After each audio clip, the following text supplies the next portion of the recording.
വളരെ പ്രധാനപ്പെട്ട വാർത്തയാണ്.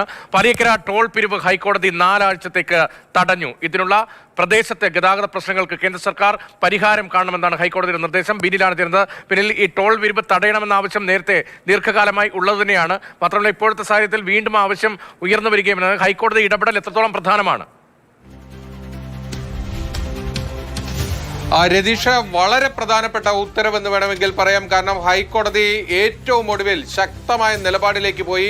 കഴിഞ്ഞ കുറച്ചധികം കാലമായി ഹൈക്കോടതിയിൽ ഈ കേസ് തുടർന്നു വരികയായിരുന്നു. ഇതിലിപ്പോൾ ശക്തമായൊരു നിലപാടിലേക്ക് പോകാനുള്ള ഏറ്റവും പ്രധാനപ്പെട്ട കാര്യം നമുക്കറിയാം. മണ്ണൂത്തിയിൽ നിന്ന് എടപ്പള്ളി വരെയുള്ള ദേശീയപാത, ആ ദേശീയപാതയിൽ അങ്കമാലി കഴിഞ്ഞ് തൃശ്ശൂരിലേക്ക് എത്താൻ മണിക്കൂറുകളാണ് ജനങ്ങൾ വഴിയിൽ കാത്തുകിടക്കേണ്ടി വരുന്നത്.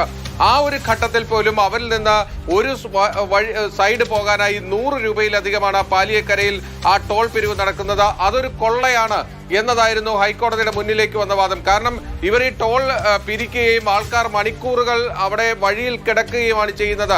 അതോടൊപ്പം തന്നെ 5ഓളം അണ്ടർപാസുകളുടെ നിർമ്മാണം അവിടെ നടക്കുന്നു. ആ അണ്ടർപാസുകൾ നിർമ്മിക്കുമ്പോൾ വഴി തിരിച്ചു വിടുകയാണ് വാഹനങ്ങൾ. ആ വഴി തിരിച്ചു വിടുമ്പോൾ ഈ വാഹനങ്ങൾ കടന്നു പോകുന്നത് ഈ ടോൾ റോഡിലൂടെയല്ല, അതായത് ദേശീയപാതയല്ലാത്ത മറ്റ് റോഡുകളിലൂടെ കയറ്റി പോവുകയും അതിന്റെ പേരിൽ ടോൾ പിരിക്കുകയും ചെയ്യുന്നു. അത് ഒരു നീതീകരിക്കാവുന്ന ഒന്നല്ല എന്ന രീതിയിലേക്ക് ഹൈക്കോടതിയുടെ മുന്നിലേക്ക് കേസ് വന്നു. ആ ഒരു പശ്ചാത്തലത്തിലാണ് ഹൈക്കോടതിയുടെ ഇടപെടൽ വന്നിരിക്കുന്നത്. പാലിയേക്കരയിലെ ടോൾ പിരിവ് അടിയന്തരമായി തടഞ്ഞുകൊണ്ടുള്ള ഉത്തരവാണ് ഹൈക്കോടതിയിൽ നിന്ന് വന്നിരിക്കുന്നത്.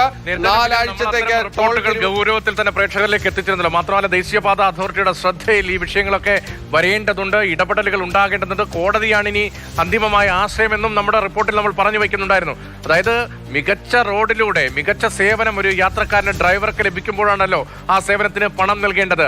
അത് പാടെ നിഷേധിക്കുന്നിടത്ത് പക്ഷേ ആരുടെയും ഇടപെടൽ ഉണ്ടാകില്ല എന്നൊരു തോന്നൽ ഈ കാര്യങ്ങളൊക്കെ കൈകാര്യം ചെയ്യുന്ന ആളുകൾക്കുണ്ടായിരുന്നു എന്ന് തോന്നുന്നു അല്ലേ?